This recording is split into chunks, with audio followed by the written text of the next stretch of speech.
کالو کوا اور چمپا کی دھوم دھام سے شادی ہوتی ہے۔ چمپا کالو سے کہتی ہے میرا کچھ کھانے کا من ہے۔ ہائے اللہ، کوا کہاں مر گیا، مجھے بہت بھوک لگی ہے۔ ٹن ٹن چڑیا اپنی بھتیجی کے ساتھ سندری کوی کے پاس آتی ہے کہ سندری کوی ہمیں کوئی اچھے سے بیج دکھاؤ جس کی فصل زیادہ ہو اور پھول بھی بہت خوشبودار لگے۔ تو سندری کوی اسے بہت اچھے بیج دکھاتی ہے اور کہتی ہے یہ فصل سب سے زیادہ کاشت کی جانے والی ہے، اسے لے جاؤ۔ کوے کو یاد ہی نہیں کہ اس کی کوی ویٹ کر رہی ہے۔ ادھر سندری کوی کا بھوک سے برا حال ہوتا ہے۔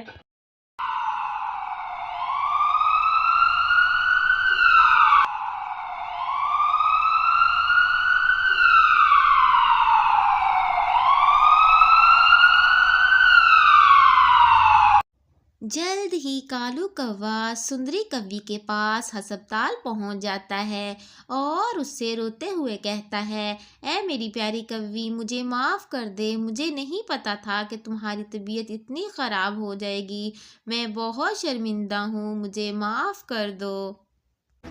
سنہری کوی صحت یاب ہو کر اپنے گھونسلے کی طرف آ جاتی ہے اور وہ من ہی من میں سوچتی ہے کہ کالو کوا اسے واقعی بہت چاہتا ہے۔ سندری کوی کی جیسے ہی طبیعت سنبھلتی ہے وہ کالو کوے کے لیے اپنے ہاتھوں سے گاجر کا حلوہ بناتی ہے اور حلوے میں بہت ہی پیار اور آہستہ آہستہ چمچ ہلا رہی ہوتی ہے اور من ہی من میں سوچتی ہے کہ آج کالو کوے کو میں خوش کر دوں گی اس کا فیورٹ حلوہ کھلا کر۔ تبھی اس کی آنکھوں میں تھوڑا سا دھواں چلا جاتا ہے۔ تبھی وہ سوچتی ہے کہ کاش ہمارے پاس بھی گیس سلنڈر ہوتا تو میری آنکھوں میں دھواں نہیں پڑتا، یہ سوچ رہی ہوتی ہے۔ تبھی کالو کوا گھر آ جاتا ہے اور اس کے ویلکم کے لیے سنہری کوی دروازے تک آتی ہے تو کوا اس سے کہتا ہے میری پیاری سنہری کوی، مجھے معاف کر دو، میری وجہ سے تمہیں ہسپتال تک جانا پڑا۔ کوی کہتی ہے نہیں سرتاج، آپ ایسی باتیں مت کریں، میں آپ سے بہت خوش ہوں، یہی میرے نصیب میں لکھا تھا، آئندہ میں اپنی صحت کا بہت خیال رکھوں گی اور آپ کو کبھی بھی شکایت کا موقع نہیں دوں گی۔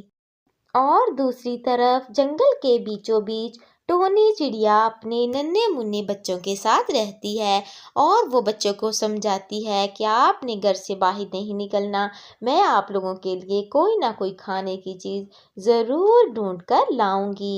یہ کہہ کر ٹونی چڑیا وہاں سے اڑ جاتی ہے اور اڑتے اڑتے وہ ایک میدان میں پہنچتی ہے اور اسے وہاں پر ایک انگوروں کی بیل نظر آتی ہے۔ ٹونی چڑیا بہت خوش ہوتی ہے کہ میرے بچے انگور کھا کر بہت خوش ہو جائیں گے، یہی سوچ کر وہ کچھ تھوڑا سا آگے بڑھتی ہے۔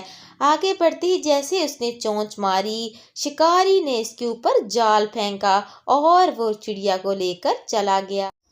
آنٹی کبوتری، کیا تم نے میری مما کو دیکھا ہے؟ نہیں دیکھا بیٹا، کیا ہوا، تمہاری ماں کہاں ہے؟ کل شام ہی ہماری ملاقات ہوئی تھی، اس کے بعد تو نہیں۔ مما شام سے نہیں، صبح سے غائب ہیں۔ اچھا اچھا بیٹا، تم مجھے بتاؤ کس طرف گئی تھی، میں تمہاری ضرور مدد کروں گی۔ آنٹی مما کا کچھ پتہ چلا کہ نہیں؟ نہیں بیٹا، ابھی تک تو کوئی پتہ نہیں چلا، پتہ نہیں وہ کس طرف گئی ہے، میں نے چاروں طرف دیکھ لیا ہے، لیکن کچھ نہیں، مجھے میری ماما چاہیے۔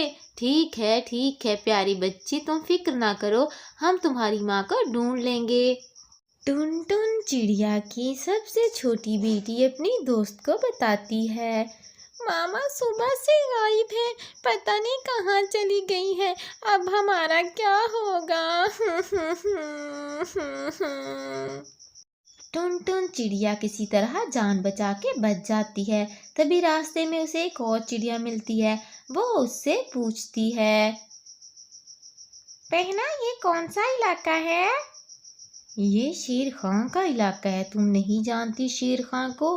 یہ شکاریوں کا علاقہ ہے، یہاں پر باز رہتا ہے جو شکاریوں کو روزانہ یہاں پر لے کر آتا ہے۔ اچھا، مجھے بھی وہی لے کر آیا تھا۔ ہاں ہاں، میں جانتی ہوں، اگر تم نے واقعی اپنی جان بچا لی ہے تو تم یہاں سے نکل جاؤ، میں بھی انہی کی ملازمہ ہوں۔ شیر خان کے لیے میں دودھ تیار کر رہی ہوں، اب تھوڑی دیر تک میں اسے دے دوں گی۔ اچھا کیا بتا دیا، میرے چھوٹے چھوٹے بچے ہیں، اب میں چلتی ہوں۔ ہاں ہاں، میں بھی شیر خان کو جا کے دودھ دوں، کہیں میری شامت ہی نہ آ جائے۔ ارے یار، مجھے اب چلنا چاہیے۔ ٹن ٹن چڑیا جیسے ہی اپنے گھر واپس آتی ہے، اسے اپنے بچے کہیں نظر نہیں آتے۔ وہ مسلسل اڑتے اڑتے ڈھونڈتی ہے، لیکن تھک ہار کر وہ ایک جگہ بیٹھ جاتی ہے اور پریشانی میں سوچتی ہے، نہ جانے میرے بچے کس حال میں ہوں گے اور کہاں پر ہوں گے، میں کس سے مدد مانگوں، کس کے پاس جاؤں۔ اسے کچھ سمجھ نہیں آ رہا ہوتا۔ وہ پریشانی میں بہت گھبرائی حالت میں بیٹھ جاتی ہے اور دعا کرتی ہے، یا اللہ میرے بچے ٹھیک ہوں، وہ آپ کی حفاظت میں ہوں، میں بہت پریشان ہوں، میری مدد کیجیے، میرے بچوں سے مجھے ملوا دیجیے، یا اللہ میں آپ سے دعا کرتی ہوں، میرے بچوں کو بچا لیجیے۔ چڑیا کہیں سے جو کا آٹا لے آتی ہے، وہ بہت اداسی میں آٹا پیس رہی ہوتی ہے۔ ٹونی چڑیا منہ میں پھل لیے اپنے بچوں کو بہت بے چینی سے ڈھونڈ رہی ہوتی ہے۔ تبھی ٹن ٹن کو اپنی ایک بیٹی مل جاتی ہے جو کہ اپنی ماں سے بہت ناراضگی کا اظہار کرتی ہے۔ ٹن ٹن کے پاس بلانے پر بھی وہ اس کے پاس نہیں جاتی اور اپنی ماں سے کہتی ہے کہ آپ ہمیں چھوڑ کر کہاں چلے گئی تھے، ہم سب لوگ کتنا ڈر گئے تھے، آپ کو تو ہماری پرواہ ہی نہیں ہے۔ ٹن ٹن چڑیا اسے بہت سمجھاتی ہے کہ باز نے اسے پکڑ لیا تھا، بڑی مشکل سے جان بچا کر وہ آئی ہے۔ تبھی چھوٹی چڑیا کی آنکھوں میں بہت آنسو آ جاتے ہیں۔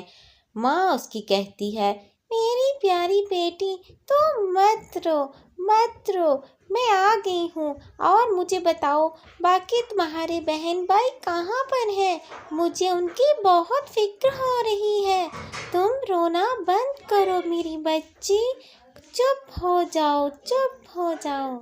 ٹونی چڑیا اپنے بچوں سے مل کر بہت خوش ہوتی ہے اور ان کے لیے مزے مزے کے کھانے لاتی ہے، پھر اس کے بعد وہ ہمیشہ ہنسی خوشی رہنے لگتے ہیں۔